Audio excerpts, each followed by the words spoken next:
welcome to another online discussion. Today we are with our friends here.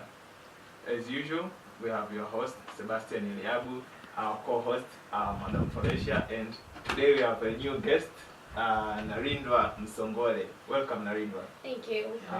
Yeah, it's amazing that you are here today with us.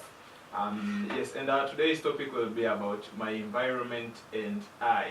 And when I speak of my environment and I mean it's our surrounding. Our surroundings are the people who are close to us. All that, yes. If you are in school, if you are home, in your workplace, yeah, that type of environment, and yeah, not the technical one, yes, yeah. So, welcome. Thank you. Yes. By starting, yes, maybe we can speak of, maybe we can all share about our environments. Which environments we've been through. Yes. So who do we start with?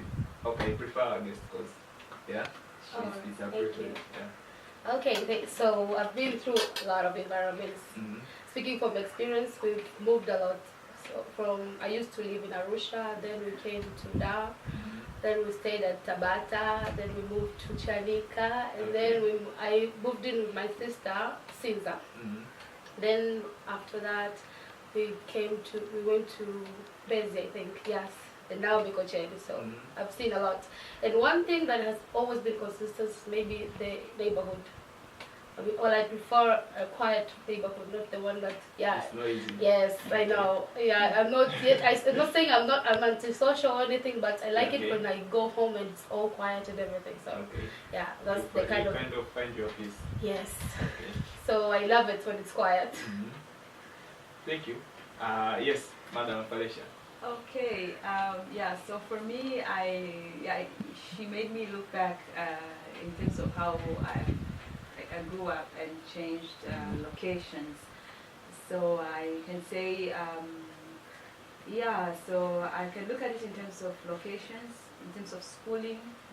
So I've spent most of my life schooling. Okay. So I recall spending most of my life in from primary school. Secondary school was also in a bushy area. I would say, so it was more of nature around, and of course, yeah, except for the students, it was mostly in isolation in terms of being in a boarding school. There are no day-to-day, like the urban life wasn't there, but also the university life also.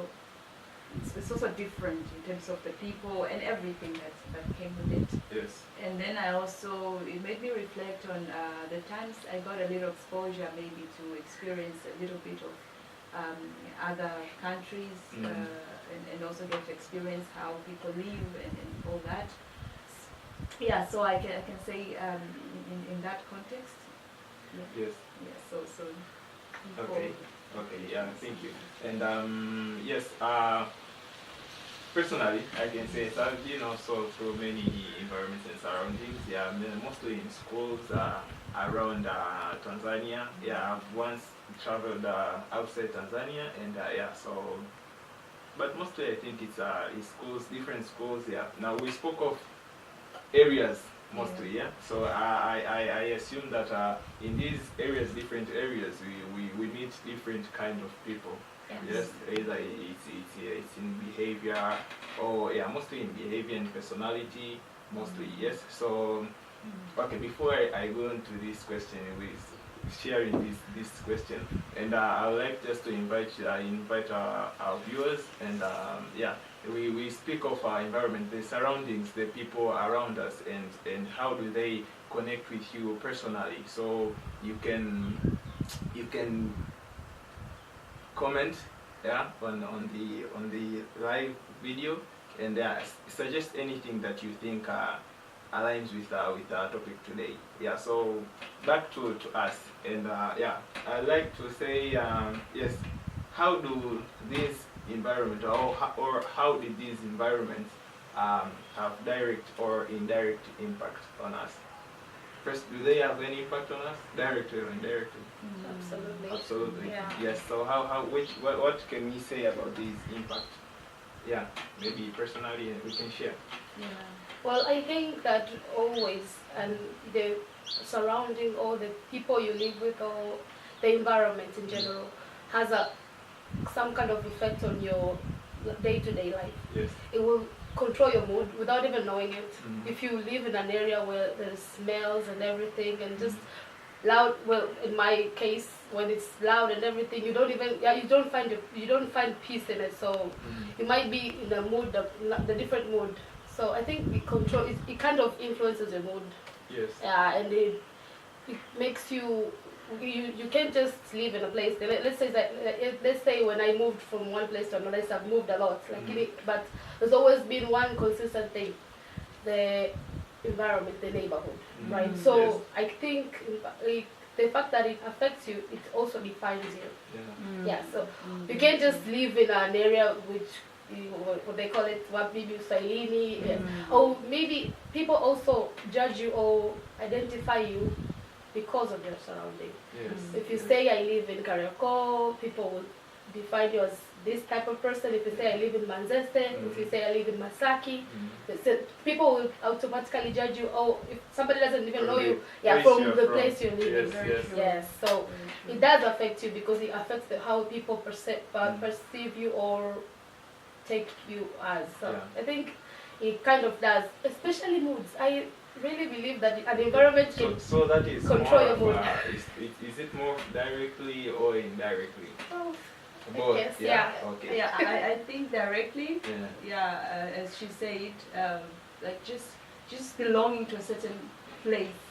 You know, there are just certain features that will just affect you, whether you want it or not. And some things can come from external, just because people label you because of your it's like your identity. As you say, just because you're from this area, then you have to be associated with certain things. But again, I would like to, as I also thought about it, I also reflected on my own journey in upbringing. I grew up in a place where it's a very local area of Swahilini, or they call it like maybe local slums or something like that, where you don't expect something good to come out of that place. When you look at the level of education for most children and young people, like the level of economic activities and all those things, and you find there is where the people who are involved into drugs, the young people, and you don't expect something very good to come out of that neighborhood and stuff like that. The noise, a lot of things, and the communities are mostly like impoverished and things like that.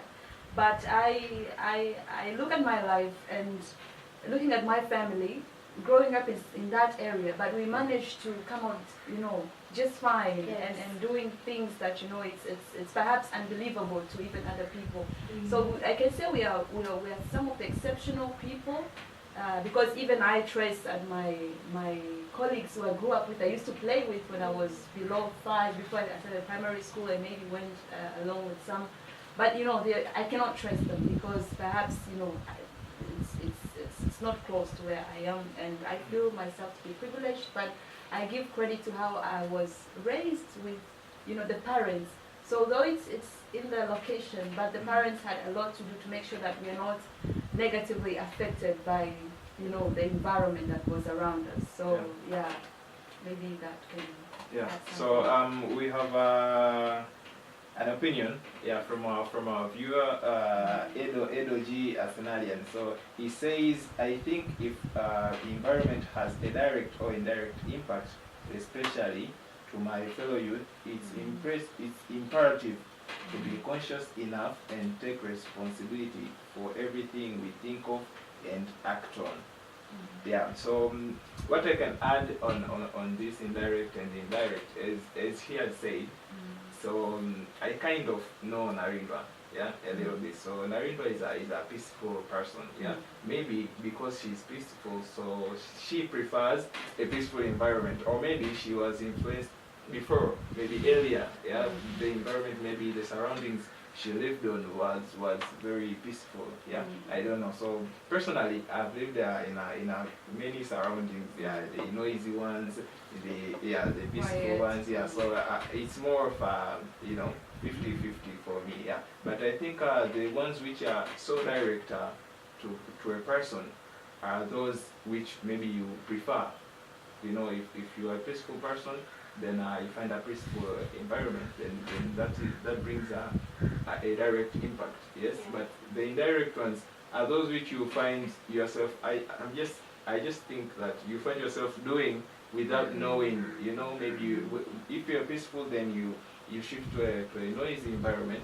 Then you find yourself maybe being noisy, or maybe so talkative because maybe the people around you talk too much, I guess. Yeah, maybe they do certain stuff, and yeah, that's why maybe after shifting environments, you might meet a friend and maybe say, you was not doing this at first. Why are you? It's like this is a new behavior. Yeah, it's just a point of view. Yeah, so maybe. I have a question. Yes. I have a question. Yeah. I feel like, okay, you know, when we look at environment, Yeah. it's the location, the place. I think that highly identifies, Yes, you know, yes, with yes. that, with the environment in terms of our surroundings, the nature, the location. But also look at the things that it comes with. You know, there are people that people are part of your surroundings, the Yes. company you keep, and things like that. And now I'm looking at it as like how it affects you. Sometimes you have no control of it. Yes. You know, it's, whether it's direct or indirect. But you know, like I did not choose to be born in a certain area. Maybe like, you know, I was raised in a place that, you know, it was like that. Or maybe being in Tanzania, you know, you happen to be Tanzanian. Yes. By whatever. So maybe until you get to a certain level or you have certain abilities, when you can really change. You can influence your environment, or you can change, like you can move out Yes. and rent in a place where you're comfortable. You can travel around the world to a Yes. place where you're most comfortable. So I'm looking at how, you know, being in a situation where you can't control, according to the question that you Yes, know you yes, raise yes. with young people. Yeah. Sometimes they don't really choose. You're getting in a school where, you know, your parents put you there, and you get You into have all to these learn So experiences. you pick up certain Yeah, you're traits. affected. from- Yeah. So how? Anyways, maybe I've got ahead of that, but we No, yeah, no, people you're need to still- you're discuss still on- about that. Yeah. Yeah. Yeah. So okay, what are the effects of having maybe a suitable environment or not having a suitable environment? Yes. Can you rephrase that question more? Yeah, the effects of not having a suitable, let's say, we know suitable environments and those which are not. So maybe we Yeah. can start with one, like Yeah, maybe maybe Okay, one, yeah. yes, being in a maybe negative. negative environment, let's say that was The effects of being in a suitable environment Yeah. is the one. It has to be the environment that you chose to be in. That's why Okay. it's suitable for you. for you Yes. personally, yes. So the effect, I think they're mostly good because then you find yourself at peace. You can do your things and you can operate well because you're at peace with yourself. Yes. Yeah. So when you're in an, what did you say? A not suitable Yeah, environment. not very suitable environment. Yeah. Like I said, if you find yourself doing things maybe you wouldn't have done otherwise. Yes, maybe you just maybe it's an environment, maybe the school, like she said that you can't control it. Then you're in at school, maybe it's cold or it's too warm. Yeah, so you probably won't like it, and it might affect you mentally too, because you might be moody all the time, or you might maybe find yourself doing things that you wouldn't have done otherwise. So I think the effect is that you won't be yourself. Okay. Yes. Okay.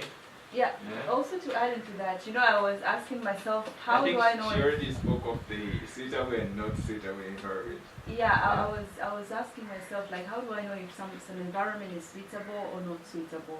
Because, you know, like a house can be good looking, having everything, but it might not be suitable for you. Like, how do you know?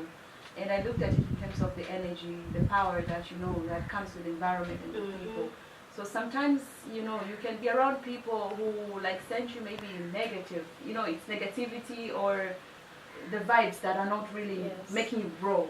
So I think the most important part is to know what you need and you know, to know your vibe, like what you need to grow, what you need to progress.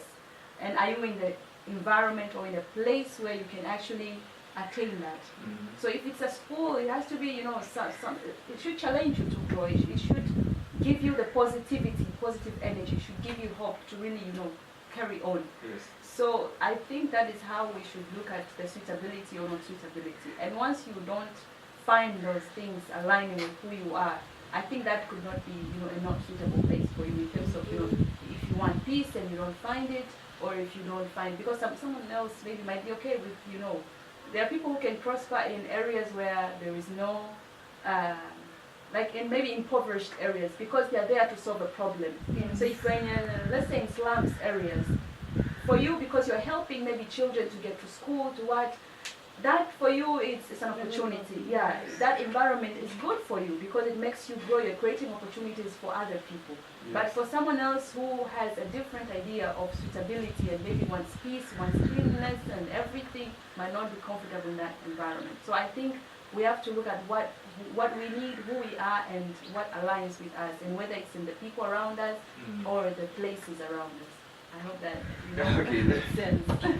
Makes sense. Yeah, you spoke of many things. So I just want to see if I captured it right. So the suitable environments. First, you need to look upon yourself. Yes, the things you want. Yes. Yeah. So okay, one question. I think I have a question on that. What if okay, I know what I want. Yes, but I have been through. I live in one environment which I think is not suitable for me, yes, and I've not been able to live in other environments. How do I know if it's, I know maybe I know it's not suitable, but how do I know if there are better environments than the one I live in? Well, you kind of have to take risks like everything in life, because in order for you to know what you want, you have to have gone through things that you didn't want before. Yes. So if you stay in one place, playing it safe, not knowing if you want that place or if you're comfortable in that place, it's not going to help you. So you might as well just move to another place, and then you don't feel it, you move to another one. Yes. Like I did, because I've been through a lot. But yes, I'm still finding my place. I can say I'm settling. Yes, I'm at peace. But it's not my place. So I'm gonna have to move, and I might not find a place that I'm comfortable in. But it's all part of life. So you're gonna have to take that step. Okay. So we need to take risks. And be open-minded. Yes. You might even live in an environment you thought was not good for you, but at the end of the day, you might learn a lot from it. Because whether or not it's a good environment, you will come out a different person. Okay, thank you. So I have a question from one of our viewers, and first I would like to say thank you for those who comment. And okay. It's unfortunate. I saw two comments, but they kind of disappeared. So that was a comment from Edo and Frank Kisengo. But there is one question for us. It says, my question could be, how do you strive as an individual given a rhetoric nature of our environment and its people? Yeah, so we'll come to this. Yeah, this is actually our next question that we have to discuss. Yeah, it's how can we manage our environment? Yes, the environment we live in. Let's say it's not suitable to you. Yes, and let's say for you, you can take risks, but what about those who cannot? Yes, it's because it's obvious not all of us can take risks. Yes, or maybe you can, but you don't have the the means, the resources, whatever, to move to another environment. So how can you manage that environment? Have you ever maybe thought of, okay, maybe I cannot leave this environment, maybe this is where, because some people do not live because of resources or risks. Maybe it's because it's a place they are born, it's the place that they really love, but the environment is not suitable for them. So how can you manage that type of environment? I think that question is kind of broader, because it depends with what is uncomfortable for you. Is it the people? Is it the place? Is it the weather? Because all of those things can contribute to you being uncomfortable in that place. So if it's just the place, you can always redecorate. Even your house, maybe it's just the house is just rearranged differently. You can just put it in a way that it makes you happy. Even the colors of the wall can change your mood. Can actually make you love your place.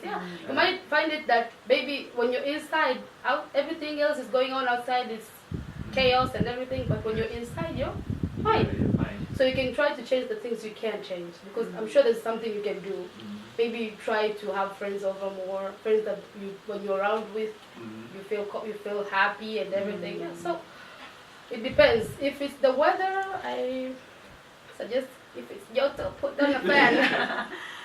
Yeah, I like how she Yeah. responds to these Yeah. concerns, and I think in other words, she's a perfect guest. For yeah, today. yeah. Yes. I think in other words, what she's saying is you have to do something about it, which adds to taking risks. And another thing is change your perception on how you look at it. Yes. Because sometimes you cannot really change, but you can change your perception on how you look at it. And maybe adding to the question, I know sometimes we have this, you know, as young people, we are so self-driven, we want to change things, Yes. you know, we want to change everyone around us. But now when we, you know, we can get the little exposure, going to some training or some, you know, some trip, and you see how people are doing things, you know, with excellence, and then you come back to your own people, the way things are, the systems, is like, you know, Give nothing up. can ever change. You are just this place where, you know, nothing can move with its ears. But what I can say is, going back to what she said, you know, you either do something about it on your part or change the way you look at it. And believe me, the minute you start doing what, you know, you believe you can do, even if it's very little, you'll find so much support. You know, you'll find how many young people just like you who are perhaps thinking about doing the same thing, or they're already doing the same thing. Like, you know, nature will just, which is the same as environment, again, will respond. You'll find those individuals who are driven towards what you want to do. So it's not about, you know, just change friends, as she said, you know, because sometimes it's just the same old friends who are full of toxic or negative energy.